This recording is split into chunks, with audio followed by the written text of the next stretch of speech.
It started to happen gradually.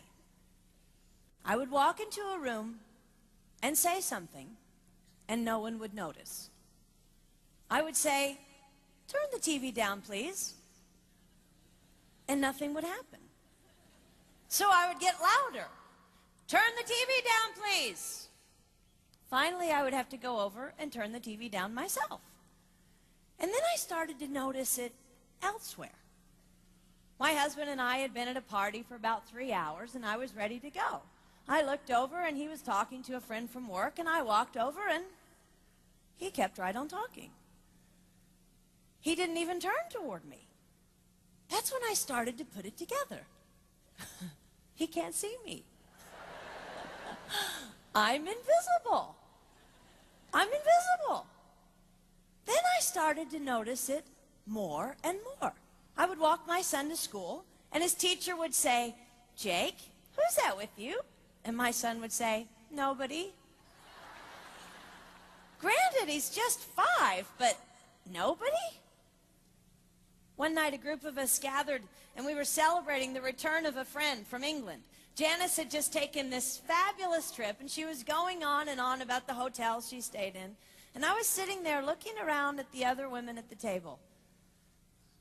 I'd put my makeup on in the car on the way there. I had on an old dress because it was the only thing clean, and I had my unwashed hair pulled up in a banana clip, and I was feeling pretty darn pathetic.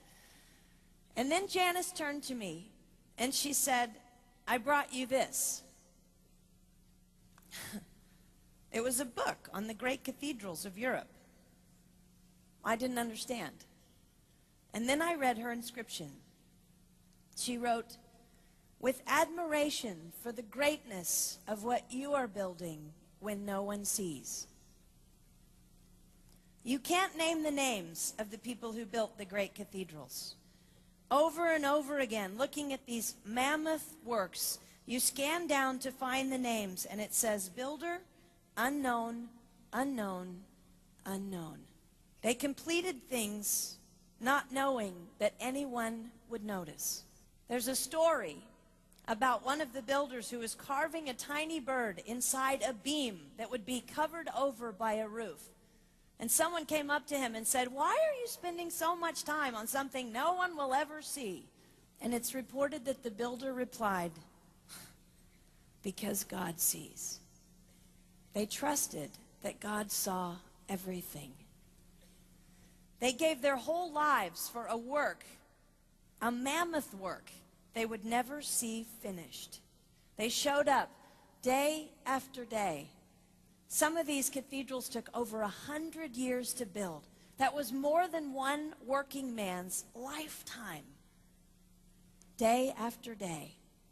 And they made personal sacrifices for no credit. Showing up at a job they would never see finished, for a building their name would never be on. One writer even goes so far as to say no great cathedrals will ever be built again because so few people are willing to sacrifice to that degree. I closed the book, and it was as if I heard God say, "I see you. You are not invisible to me. No sacrifice is too small for me to notice. I see every cupcake baked, every sequin sewn on, and I smile over every one. I see every tear of disappointment when things don't go the way you want them to go. But remember, you are building a great cathedral. It will not be finished in your lifetime, and sadly, you will never get to live there. But if you build it well, I will." At times, my invisibility has felt like an affliction to me. But it is not a disease that is erasing my life. It is the cure for the disease of self-centeredness. It is the antidote to my own pride. It's okay that they don't see. It's okay that they don't know. I don't want my son to tell the friend he's bringing home from college, "You're not going to believe what my mom does. She gets up at 4 in the morning and she bakes pies and hand-bastes a turkey and she presses all the linens." Even if I do all those things, I don't want him to say that. I want him to want to come home. And secondly, I want him to say to his friend, you're going to love it there. It's okay that they don't see. We don't work for them. We work for him. We sacrifice for him. They will never see. Not if we do it right. Not if we do it well. Let's pray that our work will stand as a monument to an even greater God.